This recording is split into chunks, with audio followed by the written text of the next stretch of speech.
I don't care. Nobody say Jared Cannonier fought scared that night. Really? He fought scared?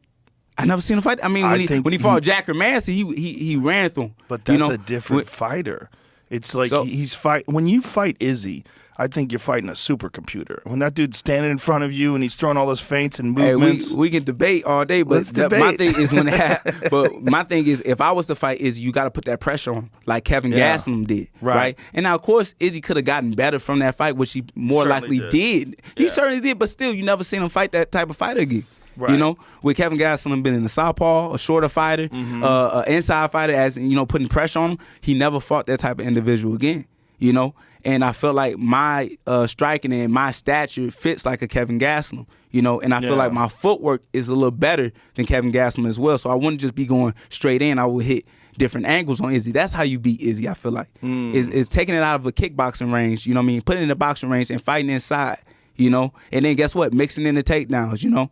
But guess what? It's kind of hard to take down Izzy. But at the same time, like even with Robert Whittaker, a lot of people say he probably won that fight, but I feel like he didn't do enough though. You know, there's so many little debates that you can put up behind it. But my thing is, I feel like Izzy is able to be finished in certain positions that he put himself in because there's a lot of things that he do because of his reach. He leans back a lot to try to counter away from punches, right?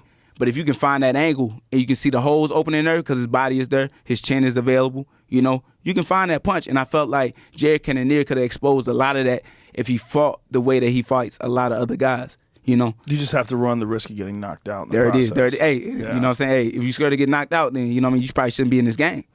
Right or wrong. Yeah, but I think he probably felt like he'll find that opportunity somewhere in the fight. So it's like, don't get knocked out while you're trying to find that opportunity. Yeah, but at the same time, like, it's scary, though. I know what you're saying. You know, it's scary. Like, so my biggest thing is just trying to figure out how Mike Tyson, one of my favorite fighters, like, he always put pressures on guys. Like, you could knock out Mike if he came towards you, but he was evasive, you know? Yeah. He moving his head the whole time, moving his feet, shifting everything. Oh, yeah. And it was all about angles, but he never let the pressure down because he could probably get knocked out, you know? He just worked on his defense. So even with Robert Whittaker, that first fight that they had, that's why he got knocked out because he added so much pressure, but he left a lot of holes open for Izzy to expose.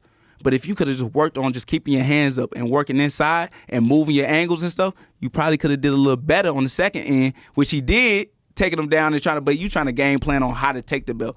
Like, bro, you got to beat that individual. And I don't know how you feel about that, but my biggest thing is just like, you can't just like barely beat a champion and be like, all right, it's my belt now. You know? That's just me, in my opinion. And that's how it's always been.